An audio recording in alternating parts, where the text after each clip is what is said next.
Muy bien, el tema hoy día, como les decía inicialmente, es accidentes en pediatría. Ya, las lesiones por accidentes van a constituir la tercera causa, perdón, de muerte en la población general, ya, después de las enfermedades cardiovasculares y los tumores malignos. Sin embargo, en los niños mayores de 1 año, estos incidentes van a representar la primera causa de muerte y van a condicionar frecuentemente secuelas, ya sean físicas o psicológicas, de diversa gravedad, ¿no? En todos aquellos pequeños que la sufren. Las consecuencias, sean los daños inmediatos, van a representar una gran amenaza para el bienestar del niño y de la familia. Actualmente se reconoce por lo general los accidentes constituyen un importante problema de salud pública.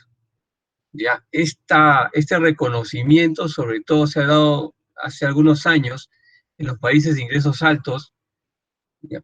Donde se ha convertido en la principal causa de muerte de los niños mayores de 1 año.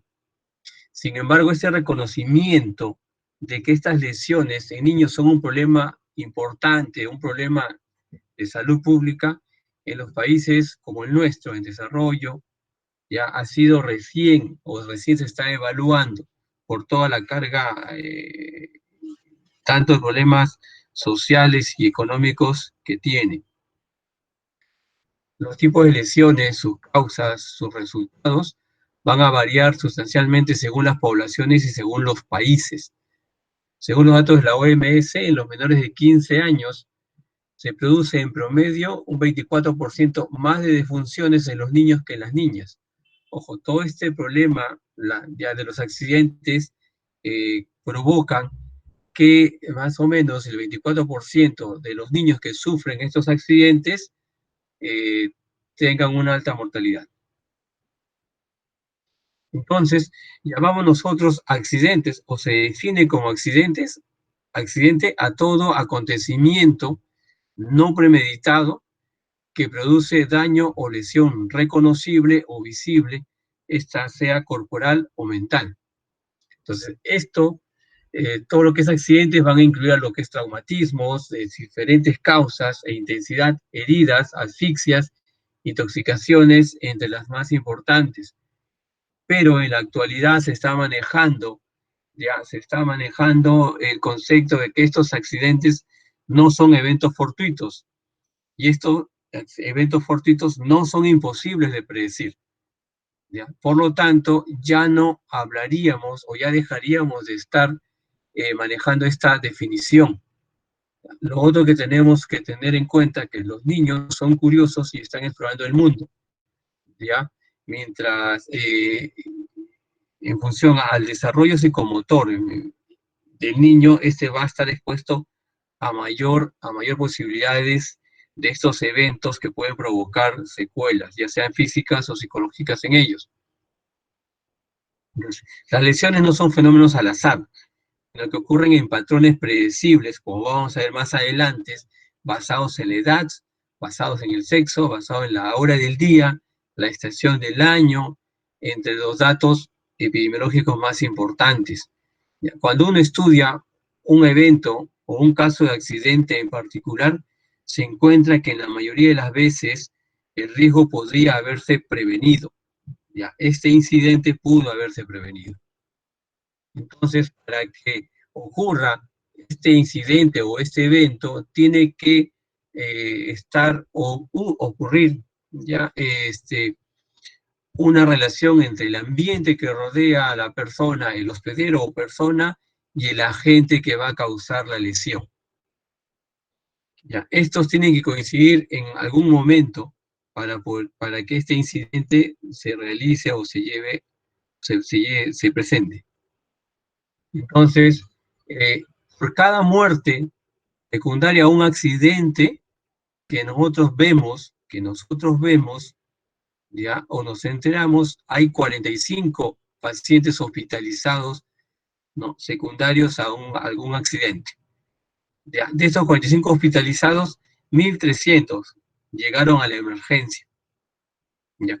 Y hay una población de 2.600 más o menos que se accidentados, que se fueron tratados en su casa. Es decir, nosotros por cada muerte que vemos de un accidente, ¿sí? Hay toda esa cantidad de niños detrás de ellos. Nosotros solamente vemos el caso, ¿no? O la mortalidad, que vendría a ser la punta del iceberg, pero debajo ya hay una gran cantidad de pacientes, niños, ya que tienen algún problema secundario a estos accidentes. Entonces hay una serie de tipos ya de accidentes que pueden sufrir los pacientes. Acá tenemos, por ejemplo, cuadros, ojo, son del 2004, según la OMS. No hay otros estudios que hayamos podido encontrar en los últimos años. Miren, esto es en función al 2004, pero con pacientes del 2008.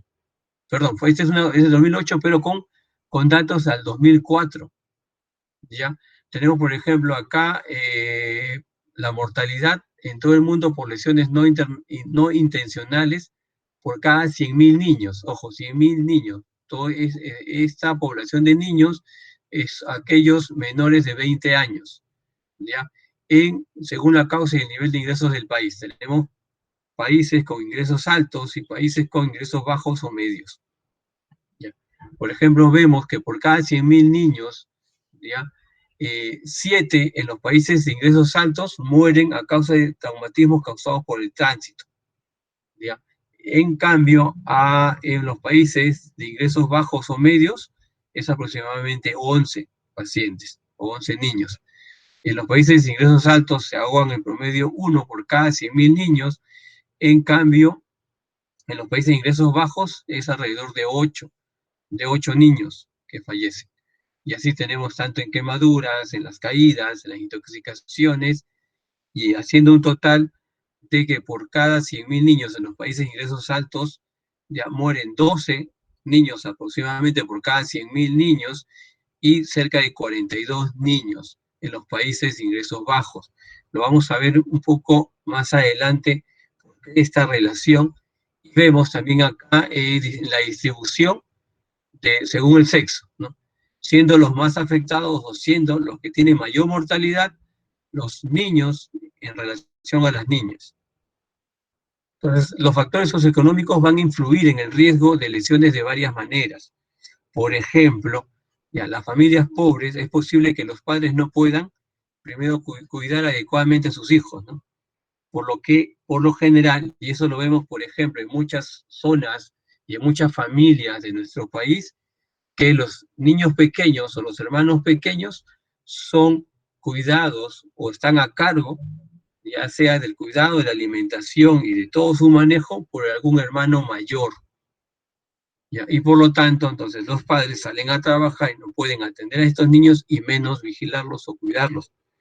Lo otro, se ha visto que estas familias que tienen factores socioeconómicos o ingresos bajos no pueden adquirir los equipos de seguridad, por ejemplo, como detectores de humo, o colocar barandas en las escaleras, o rejillas de seguridad en las ventanas, ¿no? Entre otras cosas, por la cuestión económica.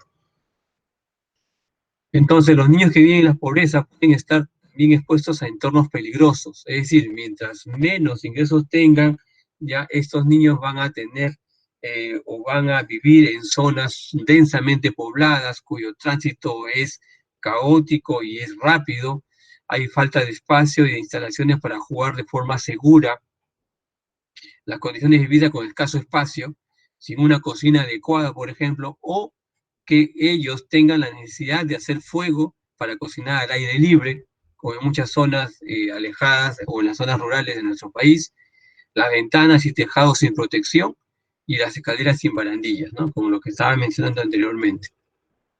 Entonces, entre los niños de 1 y 4 años, la principal causa de muerte fue la asfixia por inmersión, seguido por quemaduras y sofocación accidental.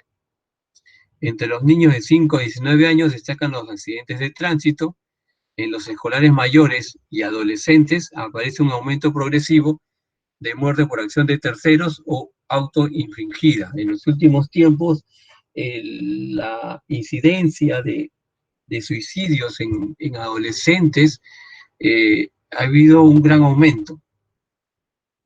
Entonces, por ejemplo, acá tenemos por grupos de edad las causas de accidentes. En menores de 2 años, las caídas, las quemaduras y la sofocación. Sofocación o atragantamiento, ¿ya?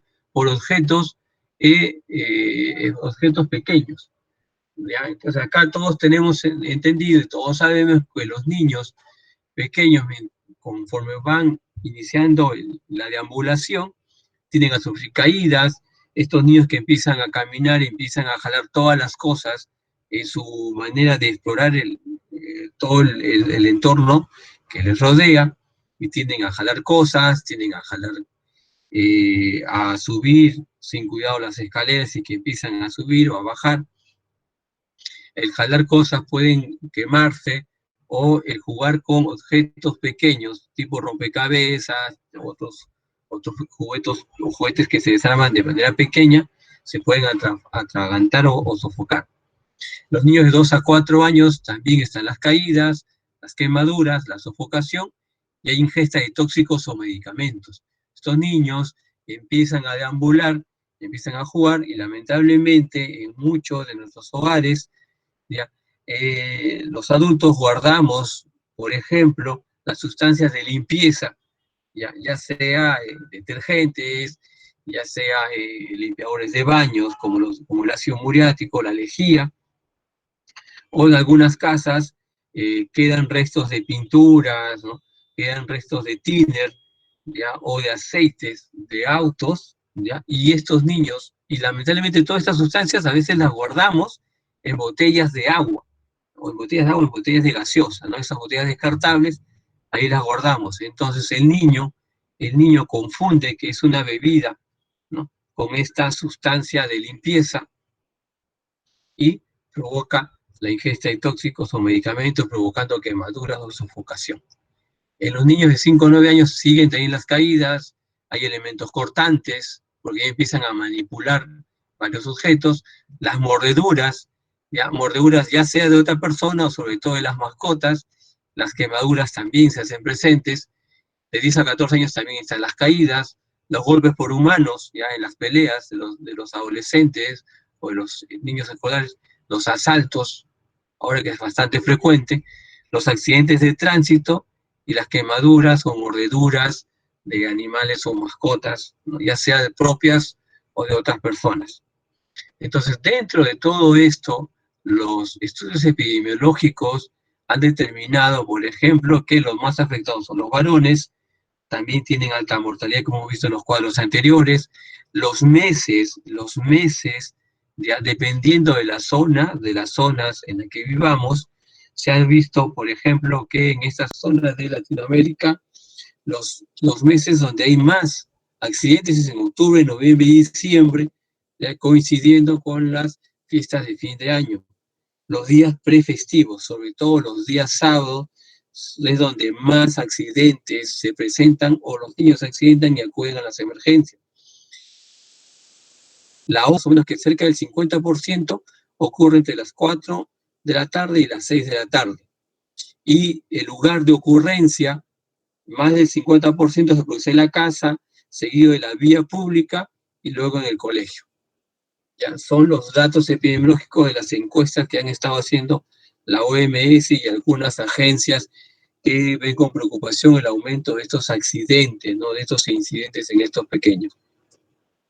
Entonces, las intoxicaciones constituyen el 7% de las consultas, y el 7% de estas intoxicaciones que acuden a la emergencia se tienen que hospitalizar.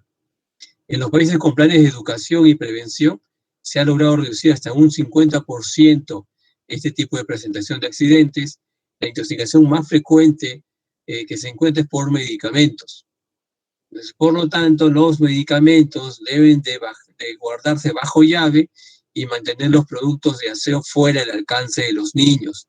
¿Ya? Fuera del alcance de los niños. Algunos laboratorios están presentando ya un tipo, por ejemplo, de depósito, ya sea para los jarabes, o ya sean para las pastillas o tabletas, ya unas tapas antiniños le llaman, ¿no? que tienen una manera especial de manipular, ya que no solamente es girar nada más para poder abrirlo, sino que tienen que realizarse otras maniobras para que estos frascos, por ejemplo, por acá, que se puedan abrir tan fácilmente. ¿Ya? Entonces, eso es lo recomendable, ¿ya? Alejar los medicamentos y los productos de aseo, de limpieza, fuera del alcance de los niños. La asfixia por inmersión es otra de las principales causas de muerte, sobre todo en los niños de 1 a 4 años de edad.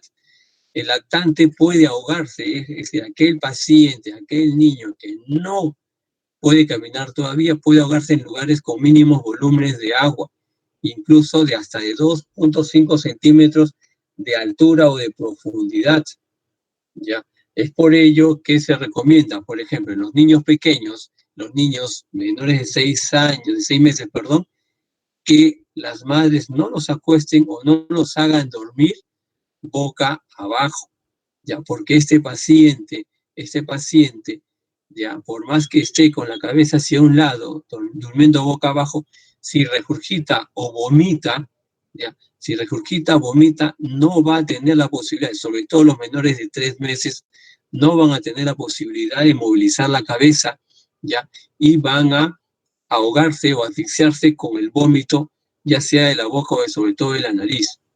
¿Ya? Entonces, en lugares con mínimos volúmenes de agua, incluso, como repito, de 2.5 centímetros de profundidad, estos pacientes se pueden asfixiar.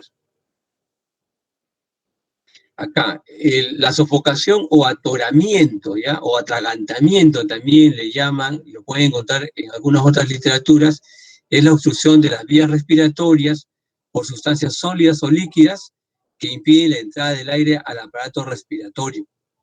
La laringe, sobre todo, es la más afectada en los niños menores de 1 año y la tráquea o los bronquios en los niños de 1 a 4 años, ¿no? Por ejemplo, tenemos la sofocación por objetos extraños o cuerpos extraños, ya que los niños jugando se meten a la boca y se los tragan.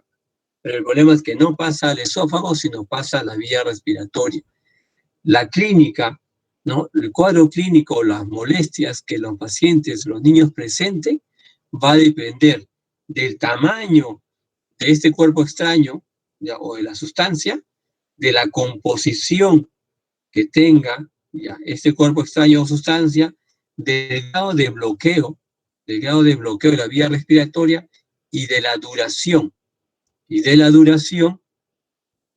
¿ya? De esta sofocación o este atragantamiento o este atoramiento. Acá tenemos, por ejemplo, una gráfica con la maniobra de Helmich, ¿no? En niños, ojo, esta es una manera diferente, ¿ya? De provocar que el niño pueda expulsar, ya puede expulsar el cuerpo extraño del cual ha provocado esta sofocación. Esto sobre todo en niños pequeños, ¿ya? En niños pequeños de menores de 6 meses. La maniobra de Helmich es sobre todo en los niños que ya deambulan, ¿ya? O que han realizado el atragantamiento, ¿no? Sobre todo con carnes, a la hora de alimentarse. Tenemos otro tipo de accidentes, las quemaduras y escaldaduras, por la falta de supervisión adecuada. Dentro de otros factores que pueden aumentar la frecuencia de quemaduras están las condiciones ambientales en que vive la familia. Por ejemplo, miren, acá tenemos a un niño que por su curiosidad se sube, ¿no? A una silla y se acerca a la mesa donde han dejado un recipiente que asumimos debe ser con agua caliente o alguna comida. Los elementos más frecuentes causantes de estas lesiones, los líquidos calientes, los metales calientes, el fuego directo, líquidos inflamables, líquidos químicos y elementos eléctricos, ¿no? Muchas veces estos niños todos se llevan a la boca, pueden masticar. Por ejemplo, acá tenemos el caso de una conexión eléctrica, de un cargador, ¿no? El cual el niño está mordiéndolo y puede electrocutarse, ¿no? Producir una quemadura eléctrica. Los accidentes de tránsito, ¿ya? Por vehículos son la principal causa de muerte entre los 5 y 19 años, ¿ya? Ojo, como acompañante o dentro del vehículo. pero como peatón es más frecuente entre los 5 y 9 años.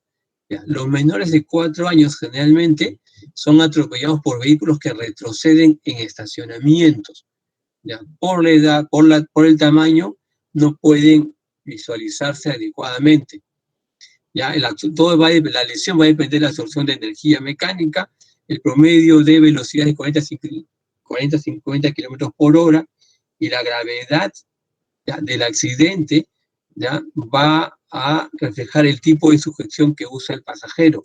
En nuestro país, desde hace 4 o 5 años, ya el uso obligatorio de cinturón de seguridad universal se empezó a implementar, pero la mayoría lo empezó a usar debido a que si no lo usabas te imponían una multa, ¿sí?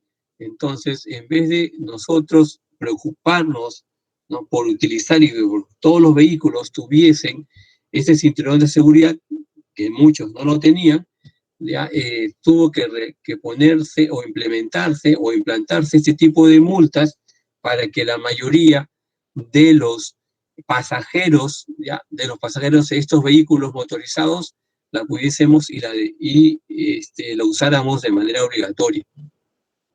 Entonces, en nuestro país tenemos una ley 30.297, es una ley que establece el uso de los sistemas de retención infantil, ¿ya?, sistemas de retención infantil en el interior de los vehículos.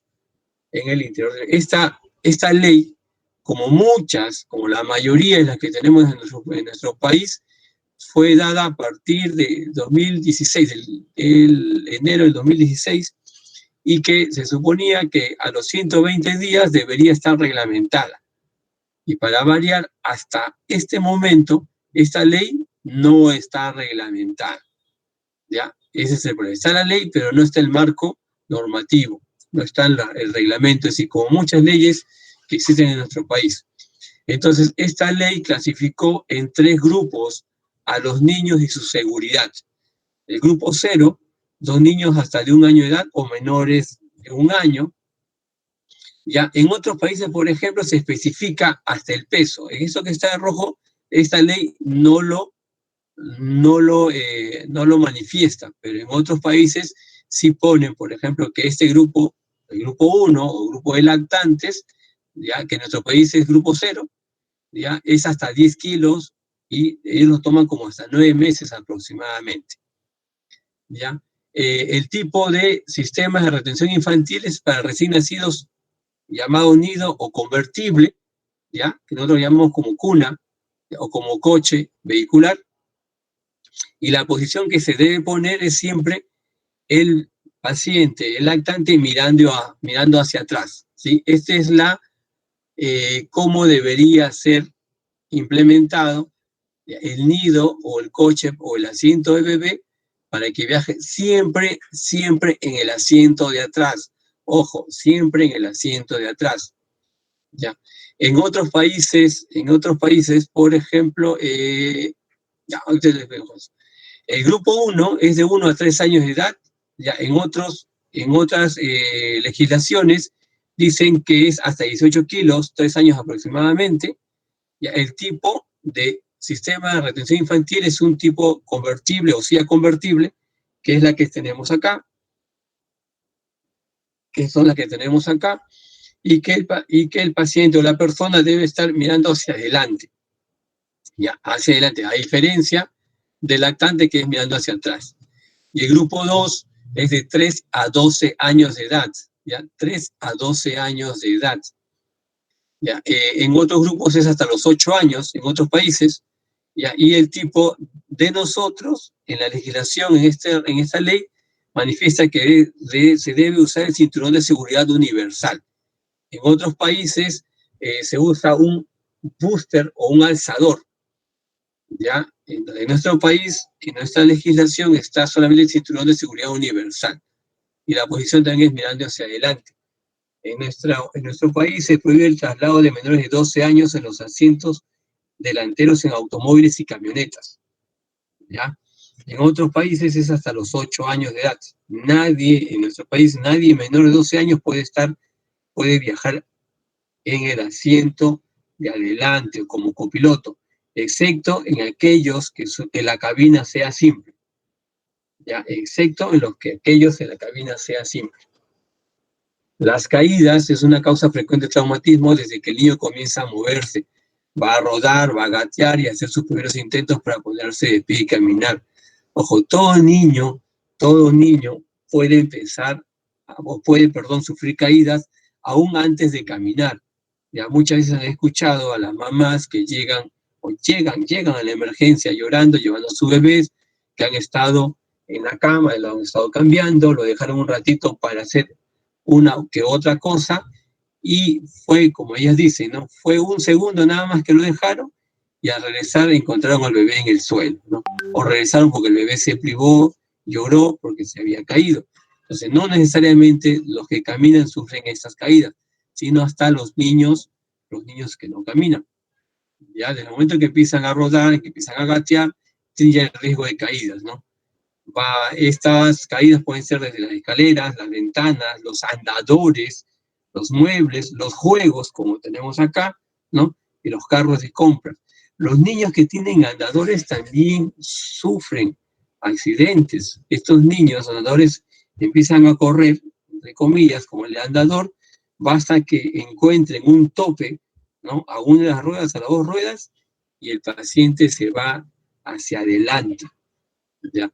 O estos pacientes o estos niños siguen con el andador explorando, llegan ¿no? Llegan al inicio de una escalera y pueden rodar.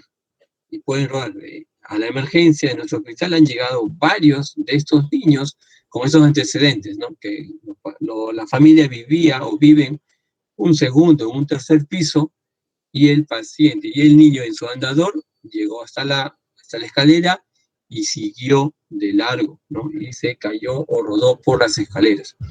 Entonces, no solamente los niños que caminan pueden sufrir esas caídas. Las heridas son las lesiones que producen pérdida de la integridad del tejido blando. Las heridas que llegan al hospital son solo la punta del iceberg, como hemos visto en la mortalidad. Tener presente que toda herida dejará una cicatriz. ¿Ya? Algunas literaturas dicen que hay heridas fetales que no dejan cicatriz. Esto es relativo. Nosotros hemos visto pacientes con lesiones al nacer, pero que se mantienen y provocan cicatrices, ya, aun cuando el niño ya ha pasado. El problema es más funcional y cosmético, ¿no? O sea, tenemos que tratar de que estas heridas se recuperen de la manera más funcional sin dejar ningún problema secuelar, ¿no? Para la deambulación del paciente, y que sea lo mayor cosmético posible, ¿no? Entonces, las heridas son provocadas por objetos cortopunzantes o cortantes, agresión de animales, armas de fuego, atropellamiento y accidentes, las caídas, el machacamiento, ¿no? O el aplastamiento, como en algunos sitios encuentran en alguna bibliografía, las puertas o ventanas, ya sea de las casas, ya sea de los vehículos, por juguetes, por raspaduras, laceraciones. Hay algunas peculiaridades dependiendo de la persona. Las características de la piel se refieren, dicen que las personas de piel más oscuras tienden a ser queloides. Esto es relativo, porque nosotros hemos encontrado niños con piel clara que tienen facilidades de queloides, y está determinado más por la situación familiar y anatómica que por el color de la piel. Las enfermedades previas también van a tener alguna repercusión o alguna influencia en las heridas. Los pacientes que tienen ¿no? Quimioterapia o reciben corticoides, la curación de estas heridas va a ser de manera más lenta y tienen o pueden infectarse. Hay problemas con los pacientes hemofílicos, los pacientes que tienen enfermedad del colágeno. Si el paciente está con anemia, si hay hipoxia, hay hipovitaminosis, hay deficiencia de minerales, la cicatrización o la curación de herida va a ser más lenta y con mayor problemas.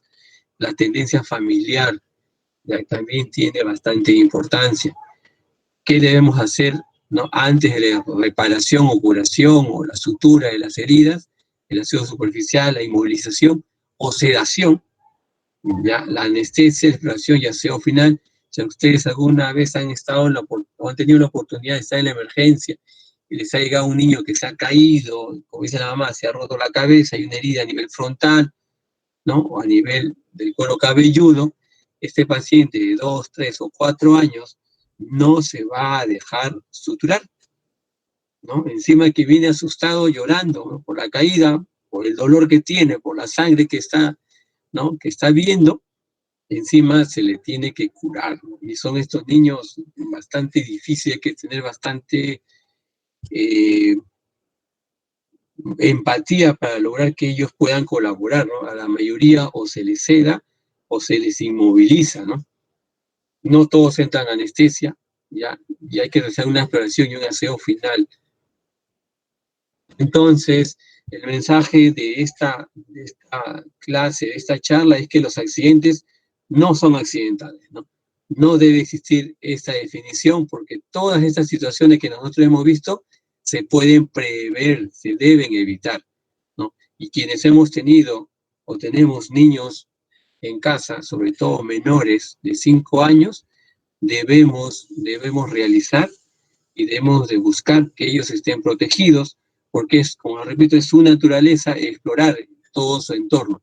Ellos no entienden que algo les va a provocar, ¿no? Algún daño, ya sea por alguna sustancia, algún equipo que esté caliente, ya sea por alguna caída que pueden sufrir al rodar las escaleras, ya sea por algún juego, o ya sea por alguna inmersión o sumersión en el agua. Entonces, esto es el mensaje que tenemos que llevarnos. Los accidentes no deben de existir, ¿ya? Debemos nosotros buscar la manera de que el entorno de estos niños sea adecuado y ellos estén protegidos ante cualquier situación que pueda provocarles algún daño.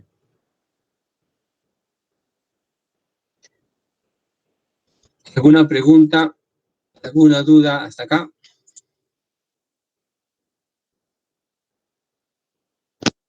Buenos días.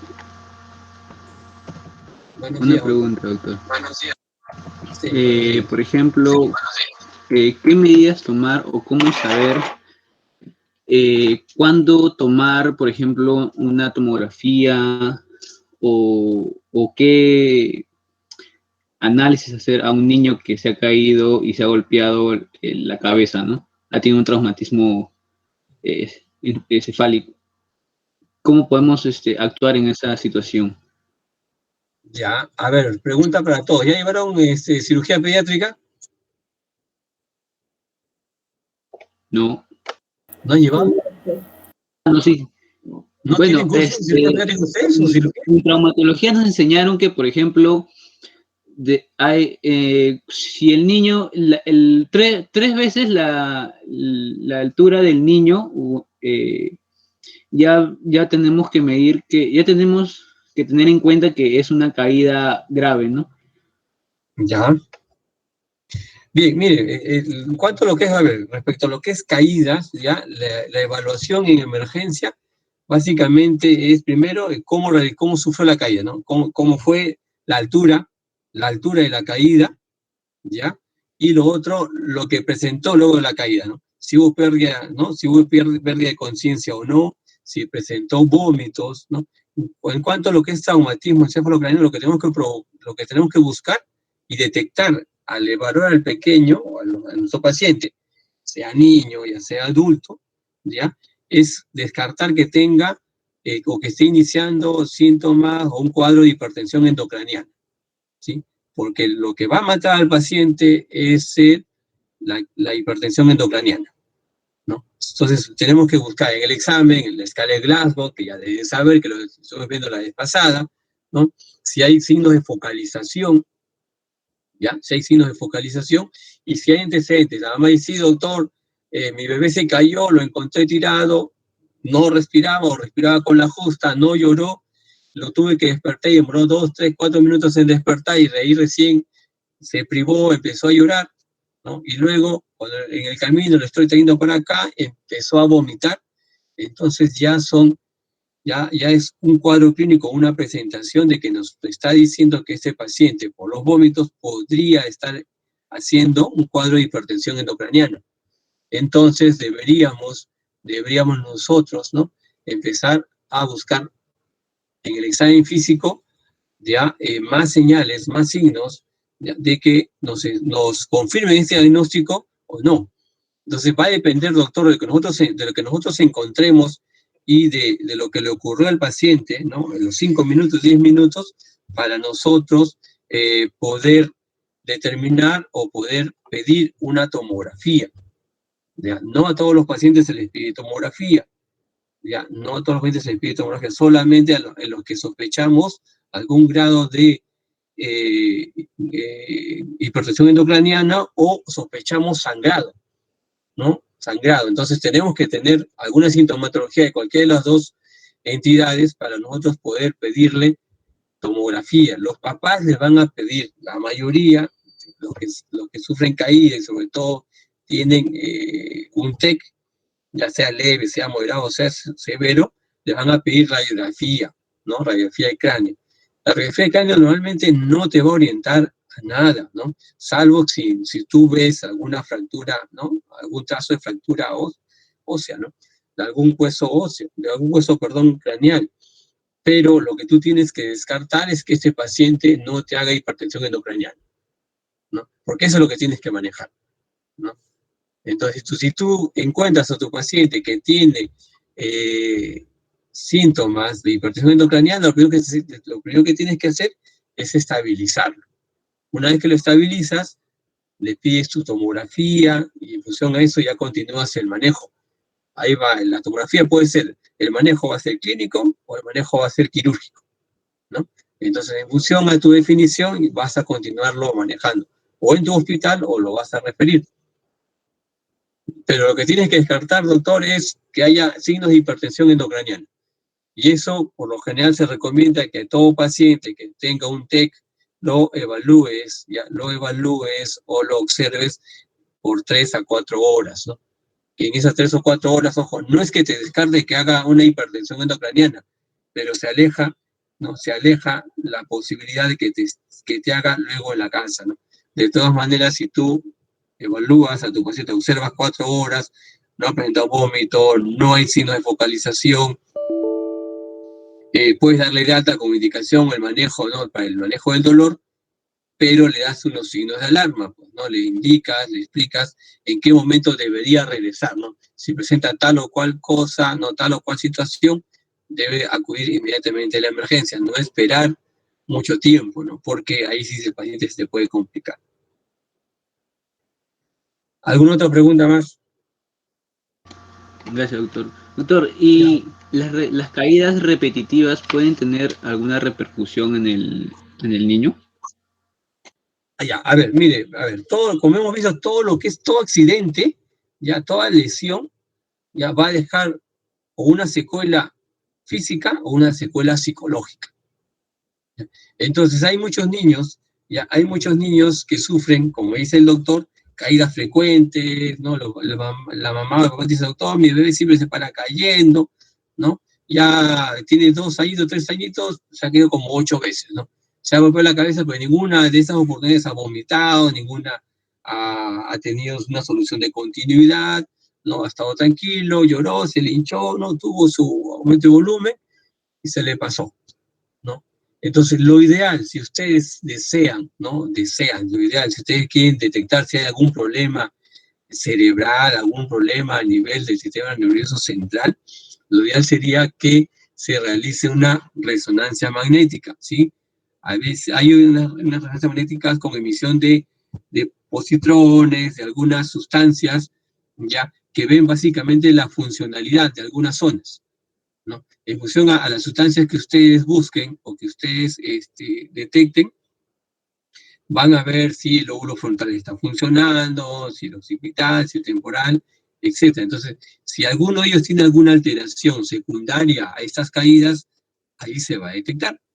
Pero no es una práctica común que se realice este tipo de exámenes, ¿no? Por lo complejo que son, ¿ya? Y no hay muchos estudios en relación a esto, doctor, si es que pueden quedar secuelas, ¿no? Ya sean funcionales, ¿no? O psicológicas, ¿no? Con las caídas repetitivas o frecuentes en estos pacientes. Lo que tendríamos que, más bien, aparte de observar quizás mandar al neurólogo pediatra para que evalúe a este paciente, es detectar por qué este paciente se cae frecuentemente, ¿no? Puede tener un problema, por decir, a ver, un problema de clase cadera que no se ha detectado, que ha sido leve, pero no se detecta, puede tener un problema de hiperlaxitud, que son los niños que tienen problemas para caminar, se cansan y por lo general se tienden a caer de manera seguida. Entonces, lo que tendríamos que detectar, aparte de observar el desarrollo del bebé, del paciente, es buscar la causa de por qué se está cayendo de manera frecuente. Ojo, ese es el caso de algún problema del bebé, pero si ustedes conversan y al final quien lo trae es la tía, y la tía o quien lo trae es la abuelita, ¿no? Una abuelita de 80 años, ¿no? Con un bebé de 2 años o de 1 año, o sea, no lo va a cuidar de una manera adecuada como una persona de 20, 30 o 40 años, ¿no? No, no, quien cuida a mi bebé es su hermanito de cuánto, de 8 años, ¿no? Entonces, tendrían que buscar, ¿no?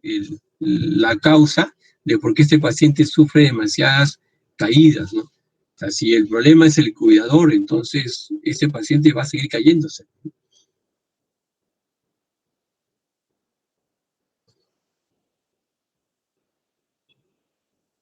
¿Algo más, doctor? ¿Está bien con eso? ¿O le replantea su pregunta? Gracias. Okay. ¿Alguien más con otra pregunta? Doctor, una consulta. En el caso de heridas en niños o lesiones, la anestesia, quizás el niño no se deja suturar o no, no colabora. Entonces, ¿la anestesia general sería una opción o tiene mayor riesgo en niños? Ya que hace 2 meses salió un caso de un niño que falleció al someterse a una resonancia con lo que es anestesia general. ¿Tiene mayor riesgos en niños? ¿Tendríamos que Ya. tener algún cuidado especial? Ya, mire, a ver, en referente a este problema doctora, tendría que ser con qué lo van a anestesiar, ¿no? Ojo, todo paciente que ingresa a anestesia general, todos, a niños y adultos, tienen posibilidades de sufrir algún grado de hipoxia durante la cirugía, ¿ya? Y como hemos visto en las clases de fármaco, ¿ya? El cerebro del recién nacido, el cerebro del feto, el cerebro del lactante, es un cerebro en desarrollo. Entonces, hay sustancias, ya hay eventos que pueden provocar lesiones serias y secuelas para más adelante. Si algún tipo de hipoxia, ya sea por el tiempo o ya sea por el grado de hipoxia, va a provocar un problema o va a dejar una secuela importante en este paciente. Entonces, lo que se hace, por ejemplo, llega un paciente de 3 años, ya, 3, 4, hasta 5 años, ¿ya? Que ha tenido una solución de continuidad a nivel frontal, que ustedes ven que ese paciente tiene hasta lo que es la parte muscular, ¿ya? Entonces, y ese no va a cerrar, y ese es otro concepto que deben de manejar, ¿no? ¿Qué heridas se cierran de primera intención, de segunda y otros de tercera intención? Entonces, ven que por sí sola no va a cerrar y tienen que, aparte de limpiar, suturar. Entonces, este paciente de 3, 4, 5 años no se va a dejar suturar. Entonces, ustedes tienen que ver qué es lo que por lo general se hace de los hospitales, ¿ya? Porque el hecho de que tú consigas un cubo para solamente una sutura es difícil que te lo puedan dar, salvo en las clínicas. Entonces, lo que se hace es a este paciente inmovilizar, ¿ya? Muchas veces a estos pacientes, con autorización y con ayuda del familiar, ya en la medida que sea posible, se le inmoviliza, se le pone ya sobre una sábana y se le envuelve como una momia, entre comillas, ¿no? ¿Sí? Entonces se envuelve todo, que no pueda movilizar ni los brazos, ¿ya? Como, ustedes han visto a los niños como antes los fajaban, ¿no? Los niños pequeños que nacían, ya, el bebé lo ponían, ¿no? Como un soldado echado, ¿ya? Y lo envolvían 3, 4, 5 vueltas con su colchita, ¿no? Con lo que puedan tener. Entonces, de la misma manera se hace con el niño, ¿ya? Se pone el decúbito dorsal, ¿no? Con las extremidades estiradas y se le envuelve, ¿ya? Entonces, de esa manera uno logra una inmovilización del cuerpo, del cuello para abajo. Lo que tienes que otro es conseguir que el familiar, por lo general, u otro personal, pueda inmovilizar la cabeza, y ahí tú suturas de una manera rápida, ¿ya? El problema es que en estas heridas tienes que infiltrar, ¿no? Entonces, el bebé ve la aguja y cuando solo ve la aguja va a llorar, como muchas personas grandes, ¿no? O hasta los adultos tienen mucho miedo de las agujas. Tienes que infiltrar para limpiar. Limpias. Una vez que limpias, tienes que suturar. Y después, una vez que suturas, tienes que volver a limpiar, secar y pones la gasa y todo eso, ¿no? Entonces, esa es la manera que la mayoría de las veces se resuelven estos problemas en las emergencias. Esa es la inmovilización. Entonces, ¿por qué? Porque, como repito, primero que para conseguir sala, para que lo puedas anestesiar, es una anestesia general, no puedes conseguir la sala porque puede haber un solo anestesiólogo, tienes cesáreas, tienes apendicitis, tienes otros eventos que requieren cirugía, ¿no? Y te van a decir posiblemente que para una sutura de 2, 3, 4 puntos no te van a dar una sala. ¿Ya? Entonces, se realiza, como le digo, la inmovilización. El problema en el caso que ustedes refieren de este paciente que falleció en la resonancia, es qué tipo de medicamento le estás poniendo. Normalmente los procedimientos se seda al paciente, no se le duerme, se le seda, ¿ya? Y el medicamento que por lo general se pone es el midazolam, ya que sé que, pero ojo, todos los derivados del midazolam y el diazepam te pueden provocar paro respiratorio. Entonces, se supone que cuando tú sedas a tu paciente debes tener tu equipo de intubación cerca, ¿no? Y la persona que asiste, en este caso, estos institutos, estas instituciones que realizan la resonancia, las tomografías, la mayoría son particulares, deben de tener un anestesiólogo. Y este anestesiólogo debe tener la habilidad para poder intubar no solamente a un adulto, a un anciano, a un joven o a un niño, en el caso de que la sedación que van a brindar produzca paro respiratorio.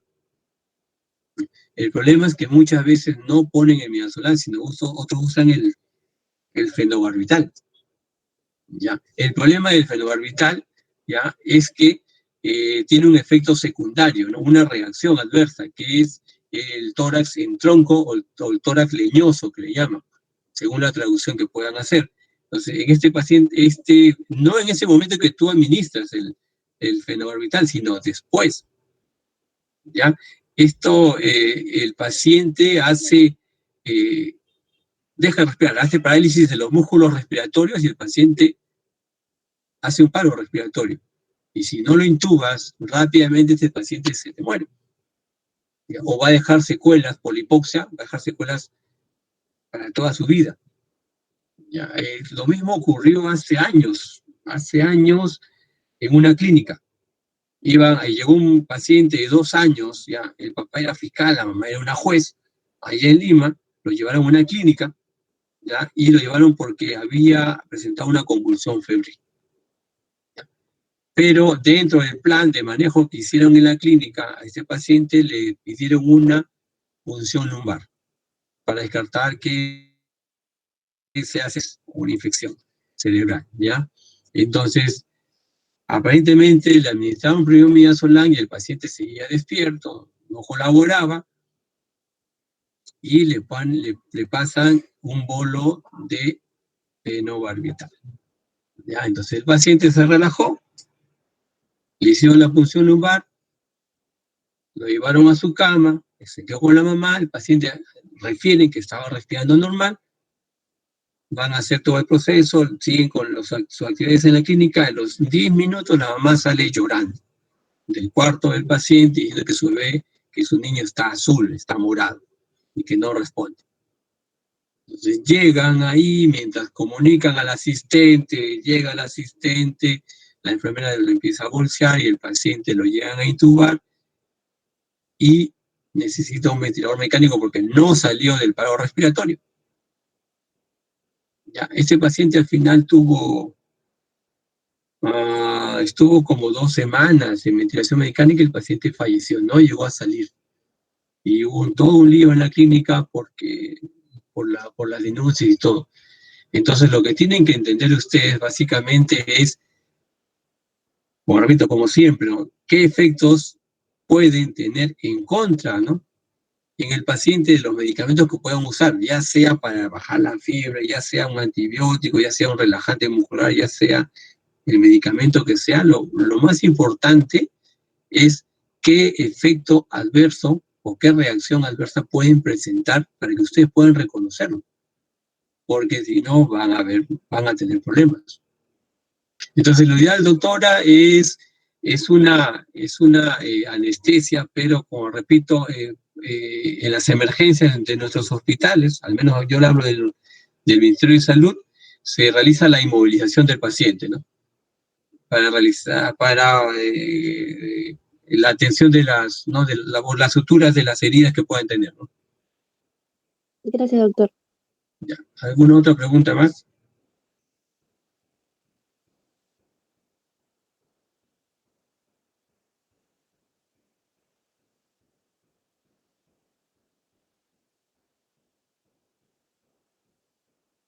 A ver, bien, entonces una consulta. Si no está la delegada, a ver, con el delegado general, doctor, ¿cómo están haciendo con las prácticas en pediatría?